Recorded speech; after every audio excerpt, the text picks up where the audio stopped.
Pulso económico de este lunes, que como siempre iniciamos echando la vista atrás a nuestro IBEX 35.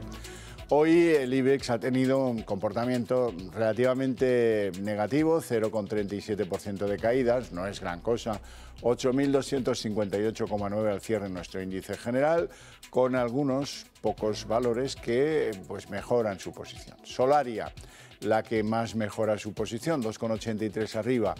Acciona la constructora 2,75 arriba, Acciona Energía 2,08 arriba. Por contra, en el lado de las mermas o de las pérdidas, hoy la que más se deja en la sesión es Farmamar, 6,96 abajo. En segundo lugar, el grupo hotelero Meliá, que pierde en la sesión. Había perdido más, pero pierde al final de la sesión 5,21. Y en tercer lugar, Mafre, que se deja en el día de hoy 2,12. Y a continuación vamos a adelantarles algunos de los contenidos que van a estar luego presentes en esta mesa, la mesa de análisis económico que mantenemos para ustedes abierta todas las tardes con los mejores expertos para que no se pierdan ni un detalle. En nuestra mesa de análisis hoy tenemos que analizar cómo afronta la crisis el sector de la alimentación, los 8 gigantes alimentarios que, bueno, pues después del tema de la inflación, de la guerra, pues han tenido que evolucionar de una manera bastante curiosa, por ejemplo, pues tratando de frenar una caída de márgenes, porque llega un punto en que vas restando márgenes y no tienes de dónde restar ya. Y también hablaremos de un anuncio, de estos anuncios que le gustan al prestidigitador de la Moncloa. Dijo en Barcelona que estaba estudiando medidas inminentes para frenar el precio de los alimentos. No concretó nada más y, en fin, aquí estamos todos temblando porque a veces hasta las buenas ideas se truncan en determinadas casas. Les presento ya a nuestros invitados en el día de hoy. Don Juan Iranzo, catedrático de Economía Aplicada y director de Armendata. Muy bueno, Javier, encantado de estar aquí en esta noche tan fría. Sí, fría y lluviosa, ¿verdad? Estamos todos así como medio mal de la voz. El que no está mal de la voz, porque tiene un pedazo de voz, es don Miguel Ángel Cicuéndez. Buenas tardes. Por la mañana hay que tomar... Miren, fíjense, vicepresidente de ASEAFI, consejero de Eurohispano Opciones SICAP. Y encima barítono en una... No, tenor, perdón, qué fallo. Tenor de una especie de coral que celebra un concierto benéfico el Efectivamente, sábado. Sábado estamos en el Teatro Nuevo Alcalá con la ONG Avanza y bueno, vamos a hacer un concierto. ¿Cómo se llama su conjunto? Pues se llama A Contraluz. Si quieren ustedes contribuir a la causa solidaria de Contraluz y escuchar la voz del tenor Cicuéndez, pues lo tienen fácil. El sábado por la mañana. El sábado por la mañana en el Teatro Nuevo Alcalá. ¿Y dónde vendemos las entradas? Pues en concreto en Butaca Oro. Muy bien, perfecto. Y yo doy fe que son magníficos. Sí. Y que además tienen todos gran experiencia. Bueno, vamos a lo que vamos, la sesión de bolsa de hoy. ¿Qué les ha parecido? Estamos en una semana de momentos trepidantes y donde se va a decidir si el mercado finalmente se va hacia arriba o se va hacia abajo. Yo estoy viendo los toros desde la barrera. Ya dije la semana pasada que en Acción de Gracias habíamos cubierto las carteras y, oye, tomaremos decisiones esta semana si nos ponemos algo alcistas, aunque nuestra predisposición desde luego es lateral bajista. Esta semana tenemos reunión de la FED, reunión del Banco Central Europeo y reunión del Banco de Inglaterra. Efectivamente. En 24 horas. Y luego vamos a saber el dato de inflación americano, que es lo que va a mover el mercado, que eso lo vamos a saber mañana a las 2:30, mañana martes.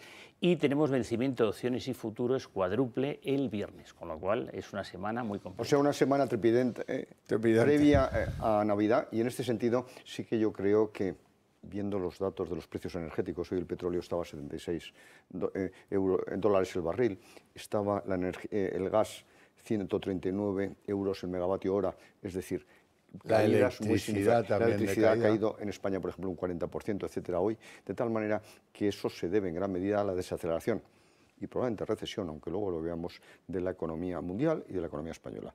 Pero dicho lo cual, esta es la ventaja, que el punto de inflexión de la inflación yo creo que se ha producido en el mes de noviembre. Eso es lo que vamos a comprobar, como muy bien decía don Miguel Ángel, pero yo creo que es un factor clave y las posibles subidas de tipos de interés que yo creo que se van a producir van a ser mucho más moderadas que en el pasado y por otro lado además puede ser un punto también de, no digo de inflexión, pero sí de detener esa política monetaria de subida de los tipos. Yo espero que la Reserva Federal, salvo que sea una hecatombe, el dato de inflación suba como mucho medio punto y se quede ahí en ese 3,70, 4,25, 4,5, que es el margen que se establecería con esa subida de medio punto, que el Banco Central Europeo como mucho suba medio punto en esta ocasión, es decir, al 2,5, y hay dudas en el Banco de Inglaterra. Ahí parece que está mejorando la inflación, pero en cualquier caso yo sí que creo que va a pasar del 3 al 3,5%.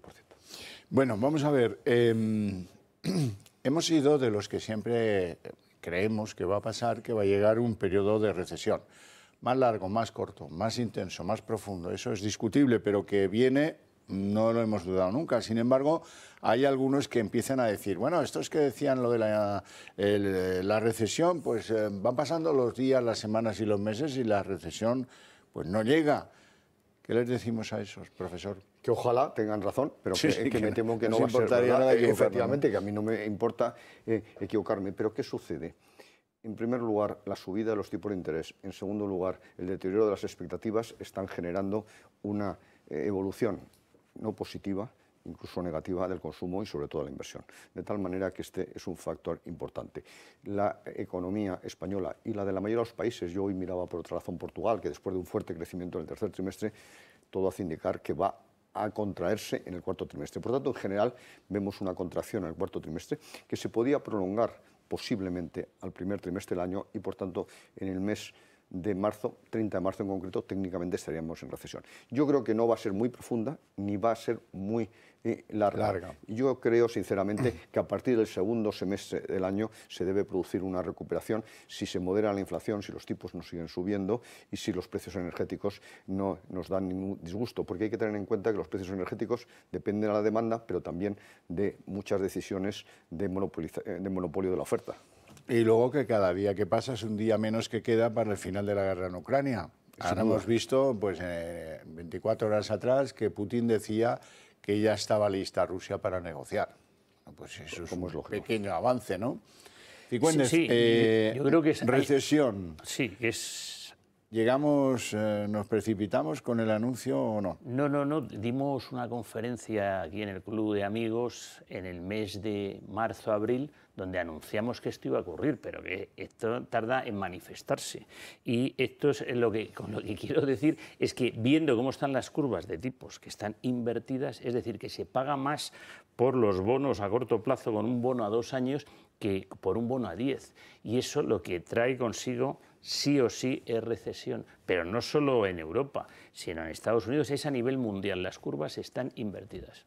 Con lo cual, creo que verde y con asa. Es que además en el tercer trimestre del año, en España, el gran trimestre turístico, se recuperó prácticamente el turismo extranjero, ha mejorado el turismo nacional, el crecimiento fue del 0,2% intertrimestral. ¿Por qué? Porque la industria está bastante lastrada e incluso el sector primario, de tal manera que es muy difícil que en el año, al finalizar el año, en este año, sigamos con crecimiento positivo en los últimos meses.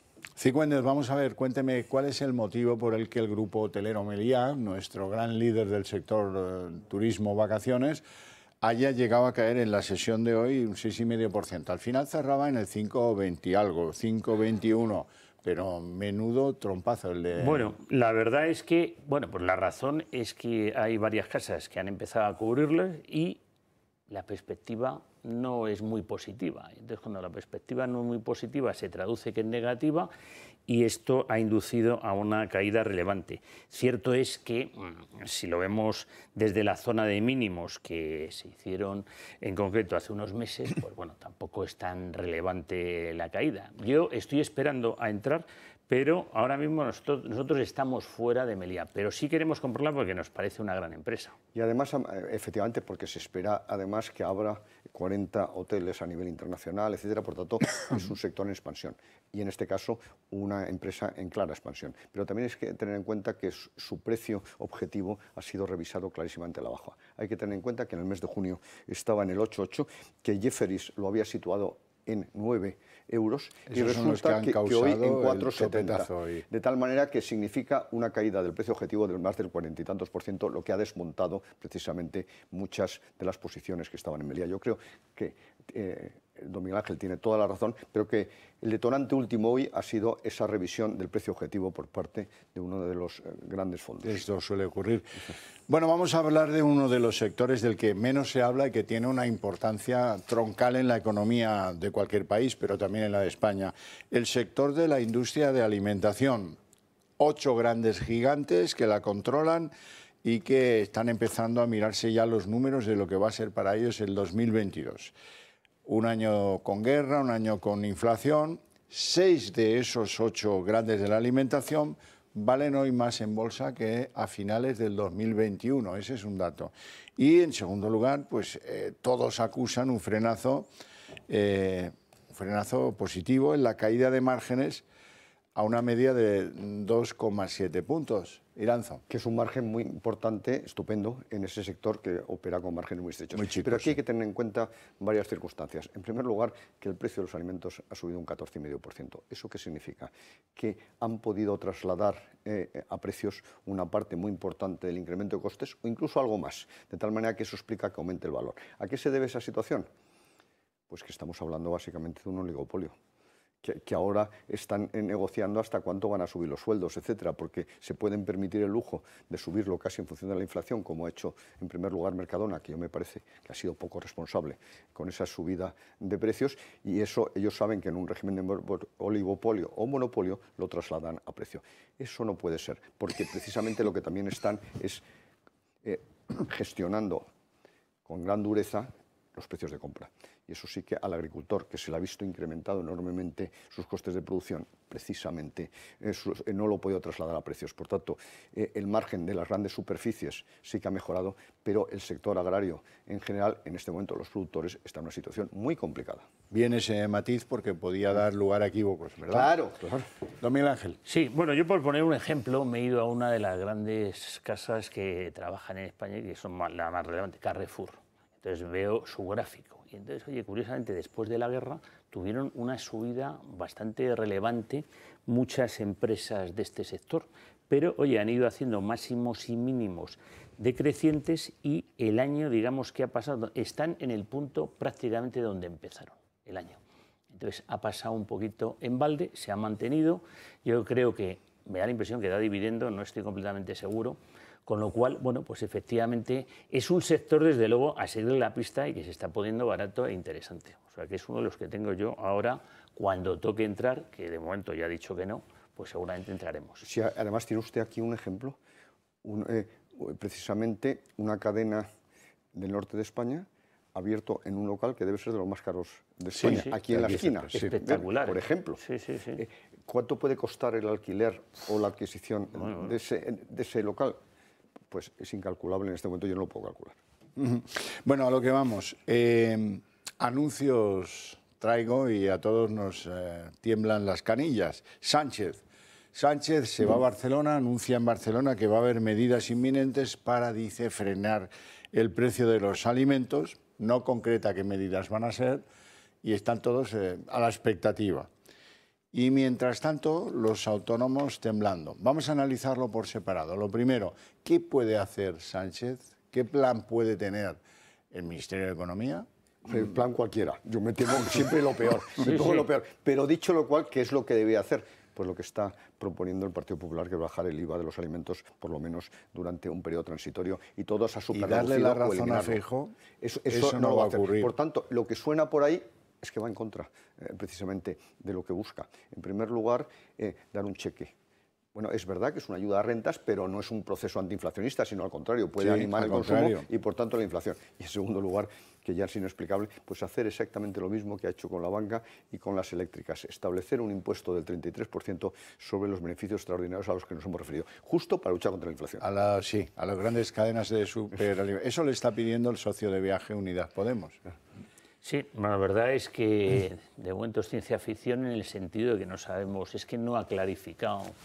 Pero vamos, desde luego esperemos que no vaya por ahí. Yo creo que a lo mejor si lo hace en Navidad de alguna manera un poquito soterrada, a lo mejor estas ideas que tiene el Partido Popular, no, y no solo, sí no solo el Partido expertos. Popular, yo creo que también Vox va por el mismo lado y tal. O sea, Ya, pero de eso sí tiene expertos Sánchez, de cuándo comunicar las cosas, que la gente está despistada, con puentes, con historias de esas que, mira, de repente ya hemos arreglado lo de la malversación, ya tenemos lo de la sedición, ya hemos conseguido tal otra cosa, y la polvareda ha sido mínima. Eso es una muy mala noticia para la libertad, para la democracia, pero también para la inversión, porque precisamente el desmantelamiento en gran medida del Estado de Derecho va a traer gravísimas consecuencias respecto a la inversión extranjera en España, porque evidentemente lo primero que ven es el Estado de Derecho, cuáles son las garantías, cuáles son las seguridades regulatorias, y aquí precisamente estamos haciendo todo lo contrario, cambiar el Código Penal a medida de los encausados y modificar en definitiva también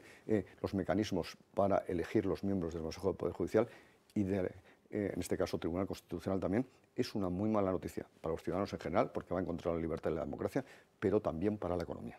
Sin duda. Bueno, dice Lorenzo Amor, el presidente de ATA, la Asociación de Trabajadores Autónomos, que la inflación se va a llevar a buena parte de ellos por delante si no se modera o si no se buscan mecanismos de compensación. Vamos a escucharle. En el 2022 España va a perder autónomos y eso no es buena señal. Digo, no es buena señal que se pierda autónomos porque al final se está perdiendo tejido empresarial. Es verdad que de media las ventas también han aumentado un 13%, pero eso significa que si tiene más gasto y las ventas, aunque han aumentado, están por debajo del incremento de gastos, significa que muchos autónomos trabajan cada día a pérdida. Una lógica aplastante, ¿no? No, total. Hombre, nosotros somos autónomos. ¿Y qué es lo que hacemos? Pues intentamos rebajar costes. Desde luego, la inflación no vamos a... Estamos intentando que no nos la apliquen en lo que pueden no aplicarnos. Oye, y si el que no acepta pues quedarse como está, pues intentamos cambiar de proveedor. Hoy precisamente el presidente de los gestores administrativos, Fernando Santiago, ha organizado una jornada sobre la nueva ley concursal. Y la primera conclusión que se ha obtenido es que va a aumentar enormemente el número de concursos, no solo porque se haya levantado la veda, porque antes también se podían presentar, aunque no obligatoriamente, pero hay que tener en cuenta que muchísimas pequeñas, medianas empresas y autónomos están encontrando grandísimas dificultades, porque en este sector, en contra de lo que hablábamos con la distribución alimenticia, lo que hay es muchísima competencia. Por tanto, es muy difícil en estos momentos incrementar precios y lo que es obvio es que se le han elevado los costes energéticos y, por tanto, de transporte, de abastecimiento, etcétera.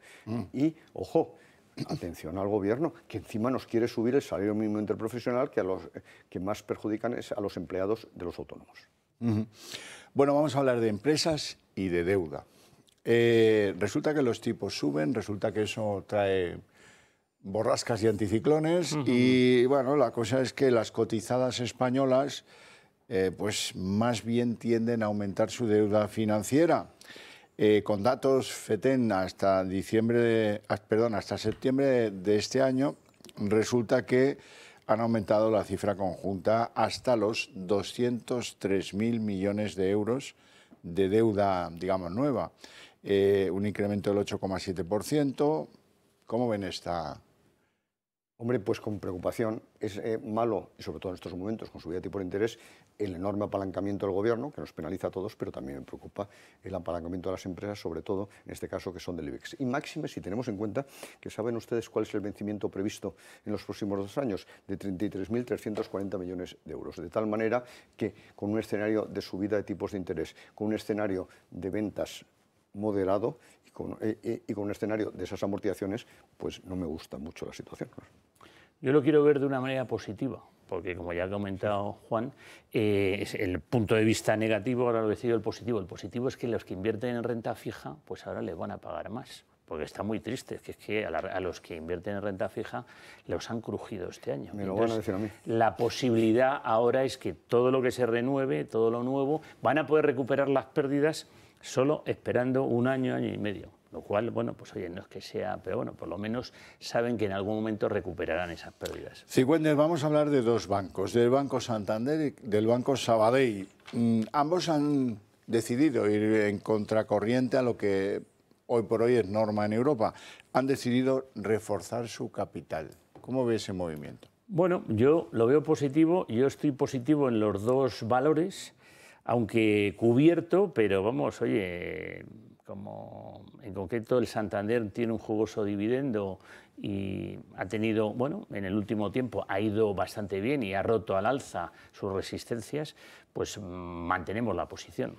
Yo también estoy invertido precisamente en esos dos bancos, pero a título personal no estoy cubierto, pero sí que confío en ellos, porque, entre otras cosas, lo que estamos comentando es una muy buena noticia. Los beneficios han mejorado significativamente y, por tanto, han podido dedicar una parte de ellos a dividendos, evidentemente, pero otros a reservas, a recapitalizar estos bancos. Por tanto, ¿eso qué implica? Que ha aumentado su solvencia, que de cara a malos tiempos pues van a poder aguantar mucho mejor que los bancos europeos, que están haciendo todo lo contrario. Sus resultados han sido malos, sobre todo el Deutsche, etcétera, y lo que están es reduciendo su solvencia. De cara a una situación muy negativa, son mucho más vulnerables. Por tanto, a mí me gusta esta decisión como a don Miguel Ángel.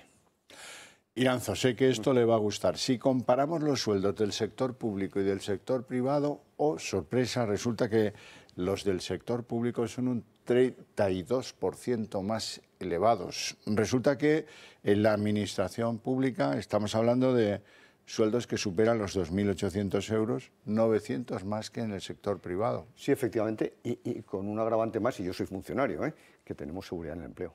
Pero es que además sí, estamos hablando, poca cosa. Efectivamente, que es fundamental. Ganamos más y tenemos más seguridad en el empleo, o tenemos absoluta seguridad, porque además de los 3.200.000 empleados sobre los que se calcula esta situación, funcionarios no llegamos a ser un tercio del total, de tal manera que tampoco ha habido que hacer un gran esfuerzo. Yo creo que este es un asunto que hay que replantearse políticamente. Este gobierno lo que está es beneficiando a aquellos segmentos en los que puedo tener votos, y uno de ellos es el sector público. Yo creo sinceramente que es muy grave, máxime teniendo en cuenta que en España hemos alcanzado ya el denominado mal inglés, el que sufría Inglaterra cuando llegó Margaret Thatcher al poder, que hay menos gente trabajando en el sector privado que los funcionarios, los pensionistas, los parados, es decir, los que recibimos del sector privado. ¿Cuándo es el sector privado el que mantiene al sector público? Por eso. Con lo cual, pues es que no tiene ni pies ni cabeza. Y las cosas que no tienen ni pies ni cabeza, ¿cuánto tiempo se pueden mantener? Pues poco. Ya. Vamos a hacer balance de los 5 años que han transcurrido desde el intento de referéndum y la proclamación de una república que duró en Cataluña 30 segundos, no sé si tantos. La cuestión es que, como insisto, 5 años después, les dije antes, siguen habiendo 4.671 empresas catalanas que trasladaron su sede fuera de Cataluña, de las cuales 12 son cotizadas. Hombre, y algunas absolutamente emblemáticas, como es la Caixa o Aguas de Barcelona, de tal manera que desde el poder catalán dijeron, no, esto es una situación muy coyuntural, el mes que viene vuelven. Han pasado 5 años, como muy bien dice usted, y siguen con sus sedes sociales o en Valencia o en Madrid, muchos en el límite, etcétera. De tal manera que yo creo que eso les debe hacer reflexionar. La inseguridad jurídica en Cataluña, la presión fiscal, que no olvidemos que es bastante superior a la de Madrid, es lo que explica esta situación. Y no han vuelto.